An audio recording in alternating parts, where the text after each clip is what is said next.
বিসমিল্লাহির রহমানির রহিম। হে জগতবাসী, আজ আমি শামীম আলী চিশতি আপনাদের সামনে যে আলোচনাটি নিয়ে আসলাম, সেই আলোচনাটি হলো যে মনে করতে হবে যে আল্লাহ কি বলেছে, যে সমস্ত প্রকৃতি আমি সৃষ্টি করেছি সমস্ত প্রকৃতি কিন্তু আমার নাম জপ করে, তসবিহ তাহলিল পাঠ করে।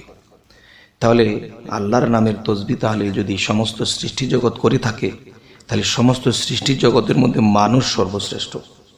তো মানুষ যদি সর্বশ্রেষ্ঠ হয়ে থাকে, তাহলে মানুষের ইবাদত এবং সেই সমস্ত প্রকৃতি বা সমস্ত প্রাণী জগতের ইবাদত একটু ব্যতিক্রম আছে।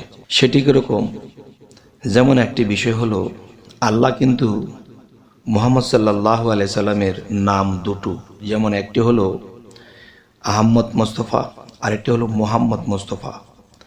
তাহলে আহম্মদ মোস্তফার নামের গুণের মধ্যে যে ইবাদতটি পড়েছে, যে মুহাম্মদ মোস্তফা, এই নামের মধ্যে গুণের মধ্যে ইবাদতটা ভিন্ন হয়েছে। যেমন একটা ইবাদত হলো যে প্রশংসা করা জাতীয়, আরেকটি ইবাদত হলো প্রশংসিত হওয়া। তো হযরত মুহাম্মদ সাল্লাল্লাহু আলাইহি সাল্লাম একটা সময়ে প্রশংসাকারীদের সাথে থেকে তিনি নিজে প্রশংসা করেছেন।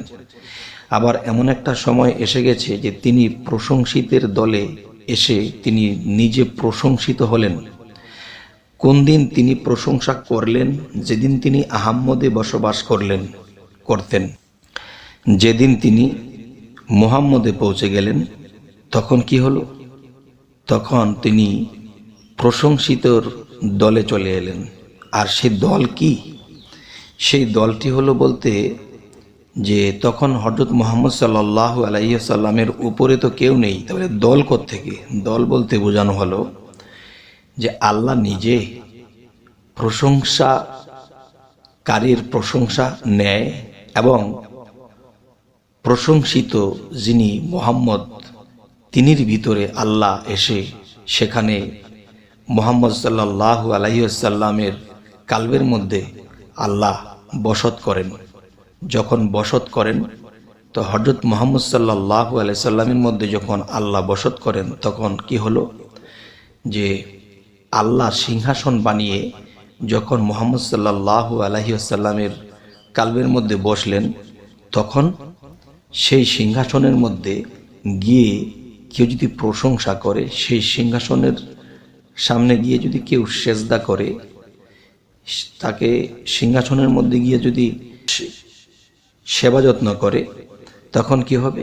এটা সম্পূর্ণ আলাদা বিষয়, আলাদা ইবাদত। যে এখানে যখন সেবা করলো, সিজদা করলো, সালাম শ্রদ্ধা করলো, তখন এটা স্বয়ং আল্লাহ পেয়ে গেলেন। এই জিনিসটা স্বয়ং আল্লাহ যখন পেয়ে গেলেন, তখন এখানে মুহাম্মদ সাল্লাল্লাহু আলাইহি সাল্লাম প্রশংসিত হলেন।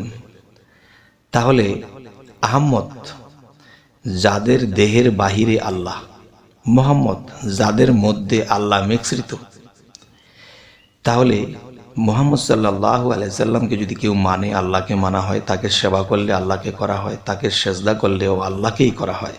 কারণ মুহাম্মদের মধ্যে শুধু আল্লাহ নেই, মুহাম্মদের মধ্যে শুধু মুহাম্মদ নেই, দুই মিললে একাকার। কিরকম দেখেন, একটা লোহা যখন আগুনে দিয়েছি, তখন সেই লোহাটা কিন্তু লাল হয়ে গেছে। একটু আগে এটা একটা লোহার টুকরা ছিল, এখন কি হলো? আগুন হয়ে গেছে, মানে লাল হয়ে গেছে, মানে দুই মিললে একাকার। এখানে লোহাটাও আছে, এখানে আগুনটাও আছে, মাঝখান দিয়ে কি হলো? এটা পাওয়ার বিরাজ করছে। তাই আমি বলবো, হে জগতবাসী, যে একজন মানুষ যখন সাধনা করতে করতে করতে করতে এমন একটা পর্যায়ে চলে যায়, তখন দেখা যায় কি যে সেই মানুষটির উপরে আল্লাহ এসে বিলীন হন।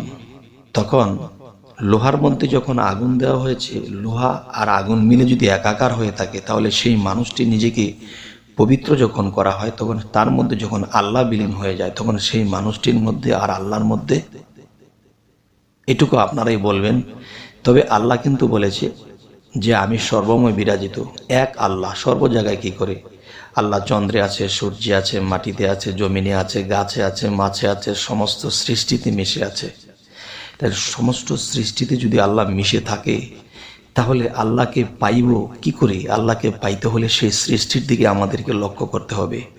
আমাদের যখন জ্ঞানে ধরে না, আমরা যখন উল্টাপাল্টা বলি, চলি, তখন আল্লাহ কি বলেছে যে তোমরা যদি আমার জ্ঞান লাভ করো, আমাকে বুঝতে চাও, চিনতে চাও, তাহলে তোমরা আমার সৃষ্টির দিকে লক্ষ্য করো।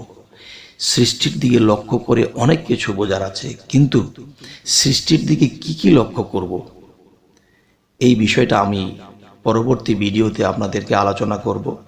যে আল্লাহ যে বলেছে যে আমার সৃষ্টির দিকে লক্ষ্য করো, তাহলে তোমরা আমাকে চিনবা, বুঝবা, এই সম্পর্কে আমি সৃষ্টিতে কি করে লক্ষ্য করব, কোনটা লক্ষ্য করব, এটা নিয়ে আলোচনা হবে। সকলেই ভালো থাকবেন, এবং আমাদের চ্যানেলের আলোচনা যদি ভালো লাগে তো অবশ্যই সাবস্ক্রাইব করে রাখুন। পরবর্তীতে আপনাদের সাথে আমাদের সাক্ষাৎ হয়ে যাবে।